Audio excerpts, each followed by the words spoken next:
14 अक्टूबर 1956 नागपुर की दीक्षा भूमि डॉक्टर भीमराव अंबेडकर अपने 3,65,000 फॉलोअर्स के साथ बौद्ध धर्म स्वीकार कर लिया। इससे पहले वह कई किताबें और लेख लिखकर यह तर्क देते रहे कि क्यों अपरिशों के लिए बराबरी पाने के लिए बौद्ध धर्म ही एकमात्र रास्ता है।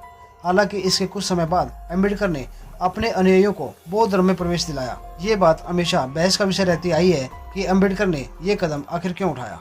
इसे समझने के लिए राजनेता और समाज सुधारक डॉक्टर भीमराव अंबेडकर के 1935 के एक भाषण पर निगाह डालनी होगी। ये उनका बहुत आक्रामक भाषण था। तब अंबेडकर ने पहली बार जबरदस्त भाषण देकर नीची समझे जाने वाली जातियों को बहुत कुछ सोचने पर मजबूर कर दिया था।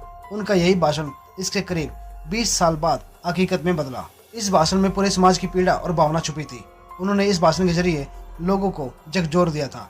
उन्होंने इस भाषण में साफ शब्दों में कहा कि ताकत चाहते हैं, सत्ता और समानता चाहते हैं तो धर्म को बदलना होगा। अगर आप एक सम्मानजनक जीवन जीना चाहते हैं तो आपको अपनी मदद खुद करनी होगी और यही सबसे बड़ी मदद होगी। अगर आप आत्मसम्मान चाहते हैं तो धर्म को बदलना होगा। अगर एक सहयोगी समाज चाहते हैं तो धर्म बदलिए। समानता, स्वराज और एक ऐसी दुनिया बनाना चाहते हैं जिसमें खुशी खुशी जी सकें तो धर्म को बदलना होगा। इस भाषण ने अंबेडकर को देश भर में चर्चाओं में ला दिया। उनका विरोध भी शुरू हो गया। कई नेता उनके विरोध में आ गए। अंबेडकर पर देश की 20% से ज्यादा आबादी को भड़काने के आरोप लगने लगे, जिस पर उन्होंने कहा जो शोषित है उनके लिए धर्म को नियति का नहीं बल्कि चुनाव का विषय मानना चाहिए।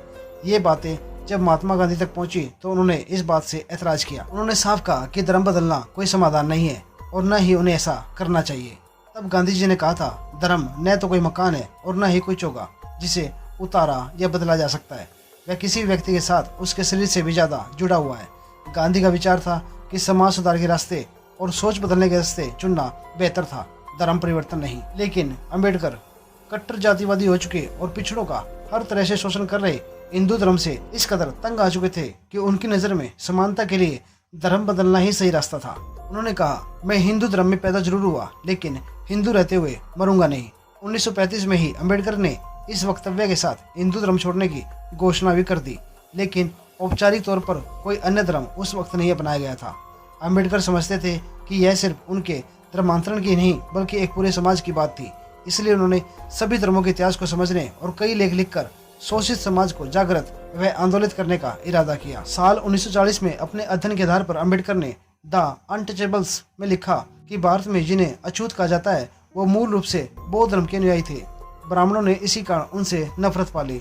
इस थ्योरी के बाद अंबेडकर ने 1944 में मद्रास में एक भाषण में कहा और साबित किया कि बौद्ध धर्म सबसे ज्यादा वैज्ञानिक और तर्क आधारित धर्म है। कुल मिलाकर बौद्ध धर्म के प्रति अंबेडकर का झुकाव और विश्वास बढ़ता रहा। आजादी के बाद विधानसभा के प्रमुख बनने के बाद बौद्ध से जुड़े चिन्ह अंबेडकर ने ही चुने थे। 14 अक्टूबर 1956 को नागपुर स्थित दीक्षा भूमि में अंबेडकर ने विधिवत बौद्ध धर्म स्वीकार किया।